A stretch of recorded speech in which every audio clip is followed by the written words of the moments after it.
Mukha kang siopaw ngayon. At least bini pa rin. Eh, ano naman ngayon? Hoy, wag kang ano, hindi ako siopaw. Nagpapapayat kaya ako. Hindi na kaya ako siopaw. Napagalitan tuloy kayo ni Jo. Uy, nagpapapayat kaya ako.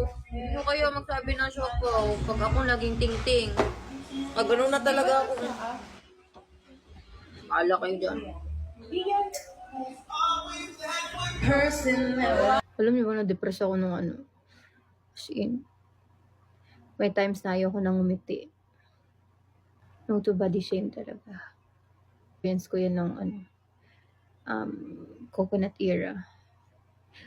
Kukwento ko sa inyo kung body shame ako dun. Hindi naman siya body, more on face shame. Kasi mukha siya. As in, simula nun talaga,